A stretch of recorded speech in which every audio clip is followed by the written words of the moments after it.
क्या पक्षियों की कोई उलझन नहीं होती? नन्ही गौरैया कितनी मस्त है, खाने पीने में व्यस्त है, पर इनकी भी उलझन है, सुरक्षा की, आवास की और भोजन की।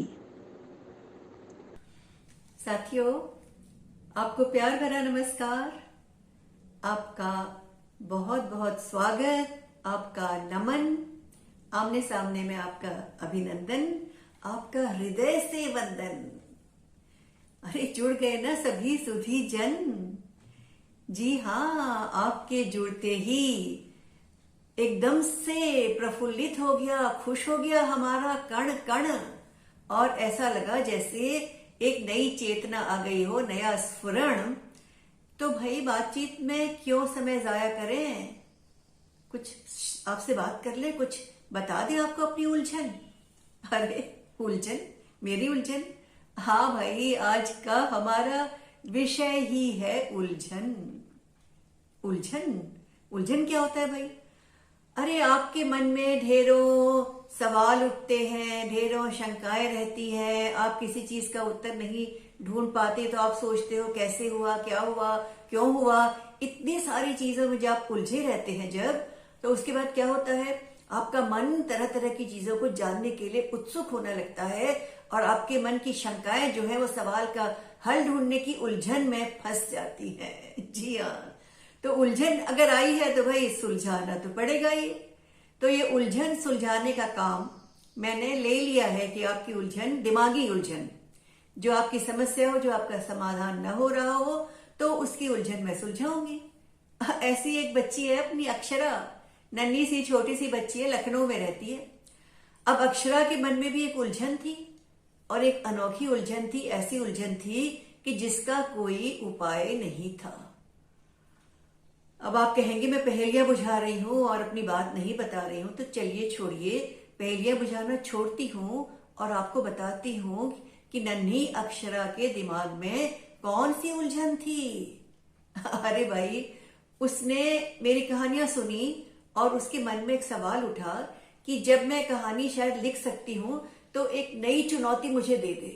और उसने मुझे एक नई चुनौती दी और कहा कि आप एक ऐसे अनोखे जग की कहानी लिखिए। जग यानी जिसमें पानी रखते हैं उसकी कहानी लिखिए, जो खुद पानी पीता था। तो अक्षरा की चुनौती देखिए उसने क्या कहा। नानी, आप मुझे एक अच्छी सी कहानी सुनाओ जो जग के ऊपर पानी पीने वाला जग, ऐसे अच्छा सा उसके ऊपर आप मुझे एक कहानी सुनाओ। अब अक्षरा ने उस अनोखे जग की कहानी सुनाने की फरमाइश तो कर दी। अब सुनाने के लिए लिखना तो पड़ेगा ना, कहानी कैसे सुनाऊंगी, पहले लिखूंगी। तो भाई मैं सोचती रही सोचती रही सोचती रही, इस चुनौती का सामना तो मुझे करना था। ठीक है, तो मैंने क्या किया, मैंने अक्षरा के इस अनोखे सवाल की बनाई एक कहानी, जो उसकी उस अनोखे जग की, जो पी जाता था पानी, और नानी की बानी नानी की जुबानी, और उस जग को जब कहानी सुन लेगी तो अक्षरा हो जाएगी उसकी दीवानी। जी हाँ, ये ऐसी कहानी बन गई। जी हाँ, बन गई। तो हमने क्या किया, हमने एक पात्र ले लिया जिसका नाम रख दिया गुड़िया। अब नन्हा पात्र है जो गुड़िया है, जो बुद्धिमान है, आप सबकी तरह, अक्षरा की तरह बहुत बुद्धिमान है, सोचती है, तर्क करती है, चीजों की तह तक जाती है और चीजों के कारण का पता लगाना चाहती है, और मन में उसके भी ख्याल आते हैं बहुत सारे। तो अक्षरा की बात उसने सुनी तो उसके मन में भी ख्याल आ गया कि एक जग, अनोखा जग, कैसा, जो पानी को खुद पीता है। जब उसमें पानी डाले तो दिखता है, दूध डाले तो दिखता है, लस्सी डाले तो दिखता है, शरबत डाले तो दिखता है, लेकिन उसके बाद नजर ही नहीं आता, जाने कहां गायब हो जाता है। अरे वाह, ये क्या है भाई, कोई जादू का चक्कर तो नहीं है, कोई भूत वूत तो नहीं है, कौन पी जाता है पानी, सोचा गुड़िया ने। और गुड़िया ने कसली कमर, ठान लिया कि वो इस सवाल का जवाब जरूर ढूंढेगी। ठीक है, तो कौन था वो, कैसा था वो जग, बताती हूँ आपको, बताती हूँ। भारी भरकम था वह जग और पलक झपकते लेता ठग। भारी भरकम था वह जग, पलक झपकते लेता ठग। जो भी रखो तुरंत चट कर जाता, जो भी रखो तुरंत चट कर जाता। और खतरा था सबको हर पग, खतरा था सबको हर पग। तो ऐसा जग था कि जो डालो वो गायब हो जाता था और हर एक उससे घबराता था। हर एक सोचता था कि जग तो बड़ा खतरनाक है, कहाँ रखें हम अपना पानी, कहाँ रखें हम दूध, कहाँ रखें हम शरबत। साथियों, गुड़िया सोचती कभी कि ये कोई तिकड़मी जग है, ये कोई ठग जग है, ये कोई जादू मंत्र वाला ठग है, या ये कोई अनोखा ऐसा जग है जिसके अंदर कोई भूत बैठा है। उसे पता था, गुड़िया को पता था भूत भूत कुछ नहीं होता। तो उसने ये ठान लिया कि वो पता करेगी कि इस जग के पानी के या द्रव के, द्रव कहते हैं कोई भी चीज, पानी है, दूध है, लस्सी है, शरबत है, जो भी चीज पानी की तरह से होती है उसको द्रव कहते हैं। तो द्रव इसमें से गायब कैसे होता है, ये गुड़िया ने सोच लिया और निश्चित करेगी। और उसने सोचा अच्छा मैं कुछ लोगों से बातचीत करती हूँ। बातचीत किससे करूं? उन्हीं से कर सकती हूँ जिनके पास जो अपने द्रव को रखते हैं। नदी पानी को रखती है, कुआं पानी को रखता है, समुद्र पानी को रखता है। तो समुद्र तो भैया बड़ी दूर था, समुद्र तक तो गुड़िया जा नहीं सकती थी। तो उसने सोचा मैं नदी और कुएं से जाकर पहले पता कर लेती हूँ, क्योंकि ठग नहीं हो सकता, जादू वाला जग तो हो नहीं सकता। ठीक है, तो किसके पास गई? सबसे पहले गुड़िया किसके पास गई? नदी के पास गई। और नदी से उसने क्या कहा कि नदी तो गर्मी में हमेशा सूख कैसे जाती है? तेरा पानी पहले तो ज्यादा होता है, गर्मी आती है तो तेरा पानी गायब हो जाता है। कहाँ जाकर छिपता है तेरा जल? मुझे बता दे अपना राज, मुझे बता दे अपना राज। और जिस जल पर है तुझको नाज, जिस जल पर है तुझको नाज, वह कैसे गायब हो जाता, वह कैसे गायब हो जाता बिना किए तुझको नाराज। तो नाराज भी नहीं होती और तेरा पानी गायब हो जाता है। तो भाई इसका कुछ राज तो होगा। उसकी गुड़िया की बात सुनकर नदी मुस्कुराई, नदी लहलहाई, नदी नली अंगड़ाई और नदी जो है वो खिलखिलाई। और खिलखिला कर नदी ने क्या कहा? नदी ने कहा गुड़िया रानी मेरा तो कितना बड़ा रास्ता है, कहाँ से आती हूँ कहाँ तक जाती हूँ, फैलती जाती हूँ, चौड़ी होती जाती हूँ। और फिर क्या होता है? सूरज का ताप मेरी सारी सतह पर पड़ता है और गर्म होके मेरा पानी बनता है भाप, उड़ जाता है अपने आप। साथियों, गुड़िया को नदी की बात से तसल्ली नहीं हुई। उसका तो पानी भाप बन ही नहीं सकता था, छोटा सा जग, उसका तो इतना तला बड़ा भी नहीं था, ना उसमें सूरज की किरणें पहुंच सकती थी। कोई तो और कारण होगा। और अचानक उसके दिमाग में ख्याल आया। उसने सोचा, कई बार उसने सुना था कि कुएं का तल नीचे होता जाता है, तो कुएं का पानी कहाँ जाता है? कुएं का भी तो मुहाना छोटा होता है, गोलाई लिए होता है, उस पर सूरज का प्रकाश पड़ता तो है, लेकिन इतनी मात्रा में भाप गायब नहीं हो सकती, इतनी मात्रा में भाप नहीं बन सकती कि पानी उड़ जाए। चलो चलो चलो कुएं से पूछती हूँ कहकर कहाँ से भागी गुड़िया? भाग कर आई किसके पास? कुएं के पास। और कुएं से कहा कुएं ओ कुएं। कुएं से उसकी आवाज गूंजी वापस, कुएं ओ कुएं।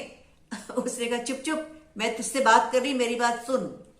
मुझे ये बता कि तेरा पानी कहाँ जाता है, कैसे गायब होता है, तेरा तल कैसे नीचे हो जाता है? तेरे पानी को तो भाप भी नहीं बन के उड़ सकता। सूरज का इतना ताप तेरे मुहाने में छोटे से उसमें पड़ेगा तो थोड़ी सी भाप बनेगी, पर तेरा तल इतना नीचे कैसे होता जाता है? और मुझे बता कि तेरी ये क्या है चाल, और तेरी जो उल्टी गिनती शुरू हो जाती है, नदी का तो ऊपर जाता है, तेरी उल्टी गिनती शुरू होती है, तेरा पानी गायब होता है, तो तेरा जल कैसे होता कम? कुएं तेरा जल कैसे होता कम? और कितनी भाप उड़ाता हरदम, तो कितनी भाप उड़ाता है? कम है फैला पर बन छैला, कम फैला है, कम है फैला, पर बन छैला, और तुझ पर चलता है किसका दम, तुझ पर किसका दम चलता है। और नन्ही गुड़िया की बात सुनकर कुआं हंस पड़ा, जोर से हंसा, जोर से हंसा। उसकी हंसी की गूंज कुएं से भी फैलने लगी चारों ओर, और गुड़िया घबराई। उसने कहा, अरे क्या हुआ? तो उस कुएं ने कहा, मेरा पानी जो है रिस रिस कर नीचे जाता है। पानी ऊपर तो उड़ नहीं सकता, उड़ने के लिए उसे भाप बनना पड़ेगा, भाप हल्की होती है इसलिए ऊपर उड़ती है, पानी भारी होता है इसलिए रिस रिस कर नीचे ही जाएगा जमीन के। क्या समझ गई? तो कुएं ने गुड़िया को क्या बताया?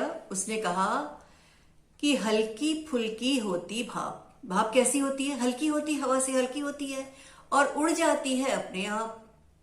हल्की फुल्की होती भाप उड़ जाती है अपने आप, पर मेरा जल नीचे रिश्ता भारी है इसलिए क्या होता है? नीचे रिश्ता, और भारी नीचे जाता आप। भारी अपने आप नीचे चला जाता है, हल्का हवा में उड़ जाता है। अरे ये सुन के तो गुड़िया का माथा ठनका। अच्छा, तो जरूर इस अनोखे जग का कोई रास्ता है कि वो नीचे जाता है पानी उसका, और तो कोई कारण हो नहीं सकता। ये सोचकर गुड़िया भागी भागी घर आई और उसने जग को देखा, जांचा, परखा, और क्या देखा? उसने क्या पाया कि गुड़िया चौंक गई जग को देख। क्यों? क्योंकि उसके नीचे एक बड़ा सा मोटा सा पेड़ था, गोल गोल सा, और जिसमें सारे द्रव, दूध, पानी और क्या पड़ता था? शरबत और लस्सी, सब जिसमें आके नीचे हो जाते थे, दिखाई नहीं पड़ते थे। गुड़िया चौंकी जग को देख, नीचे गोल पेट था एक, जिसमें द्रव सारे छिप जाते और पानी, शरबत, दूध अनेक। ये है इस जग का राज, और इसी में छिपा लेता है ये सारा सामान। किसने सोचा? गुड़िया ने सोचा। और उसके बाद उसने नीचे देखा, जग के नीचे कुछ नलियां लगी हुई थी। अरे इन नलियों से द्रव, पानी, दूध जो भी है वो दूर दूर तक शायद चला जाता होगा। ओहो, ये तो अनोखा जग है। और गुड़िया ने और करी पड़ताल, और करी जांच, और देखिए उसने क्या सोचा, क्या कहा। साथियों, गुड़िया ने जब पड़ताल की, जांच की और पूरे जग का मुआयना किया, और उसने उसके पूरे शरीर को देखा और कहा, नलियां जुड़ी हैं भाई इसमें तो ढेरों, और जुड़ी नली से था संभव रिस रिस नीचे जाता द्रव। जुड़ी नली से रिस रिस कर जो भी इसमें डालो, चाहे पानी, चाहे दूध, चाहे लस्सी, सब रिस रिस कर नीचे जाता था। और क्या होता था? कुछ प्यासों की प्यास बुझाता और भूखों का बनता कलरव। बड़ा उदार था वो जग। भूखों का कलरव बनना क्या हुआ? कलरव कौन करता है? चिड़िया चहचहाती है तो उसको कलरव कहते हैं। तो इस जल से पौधे उगते थे, उनमें फल लगते थे, पेड़ बनते थे, चिड़िया खाती थी, दाना पाती थी, और प्यासों का प्यास बुझती थी, धरती की प्यास बुझती थी। तो ये जग तो बहुत अनोखा था और उदार था, और उसके अंदर परख थी ये जानने की कि क्या सही है और क्या गलत है।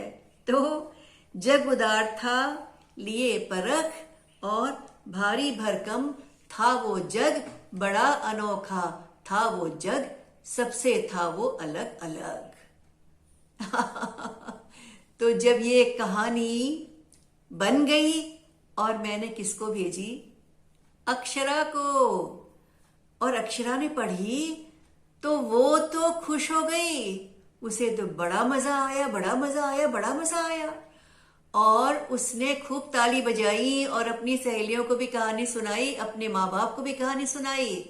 और अब कहीं वो कोई अगली समस्या, अगली उलझन ना भेज दे मुझे। भैया मेरे को तो डर लग रहा है, क्योंकि उनकी उलझनों में उलझ के मेरा भी बहुत ज्यादा तनाव बढ़ जाता है। और मेरी जो है चक्कर खाने लगती है बुद्धि, लेकिन उस बुद्धि को मैं फिर सही राह पर लाती हूँ और उलझन को सुलझाने की कोशिश करती हूँ। तो जब देखिए अक्षरा को कैसे लगी कहानी, आप खुद सुनिए। नानी, वो जग मुझे बहुत अच्छा लगा। वो पानी बचाता था, पशु पंछी को पानी देता था। और हमें ना बाहर जरूर रखना चाहिए पशु पंछी को पानी, उनके अंदर भी हमारी तरह जान होती है। हाँ, मैं तो अपने घर के बाहर उनका खाना पीना सब रखती हूँ। साथियों, उलझन तो सुलझ गई। आपकी उलझन हो तो आप भी मेरे साथ साझा कर सकते हैं। दिमाग मैं भी लगाऊंगी, दिमाग आप लगाइएगा सोचने के लिए, और दिमाग मैं लगाऊंगी उलझन को सुलझाने के लिए। तो सब जगह किसका काम है? दिमाग का काम है। लेकिन आपने एक बात ध्यान से सुनी, अक्षरा ने क्या कहा था? अक्षरा ने कहा कि ये जग बड़ा अच्छा था, उसे बड़ा अच्छा लगा क्योंकि वो प्यास बुझाता था, पक्षियों को पानी देता था, अच्छा काम करता था। और उसने क्या कहा?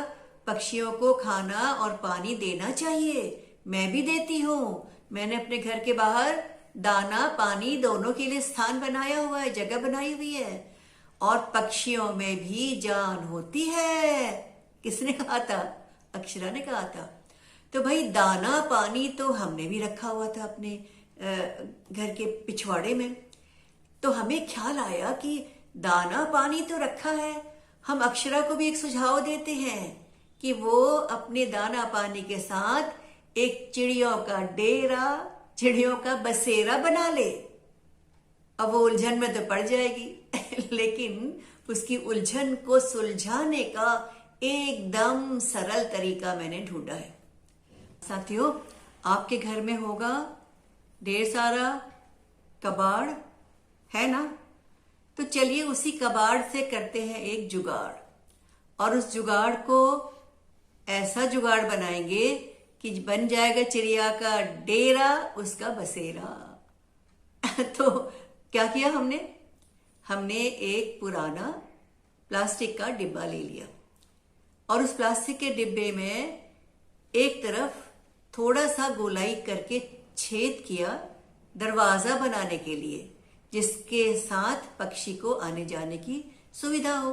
लेकिन इतना बड़ा दरवाजा नहीं कि बड़े पक्षी आ पाए, छोटी गौरैया छोटी चिड़िया उसके अंदर आ जाए, इस प्रकार का जुगाड़ किया। और उसको ऊपर से थोड़ा सा शेड दिया। शेड देना मतलब थोड़ा सा जो प्लास्टिक काटा था उसी प्लास्टिक को लेके और उसे डिब्बे के अंदर घुसाकर छोटा सा एक छतनुमा चीज बना दी ताकि बौछार सीधे भीतर ना जाए।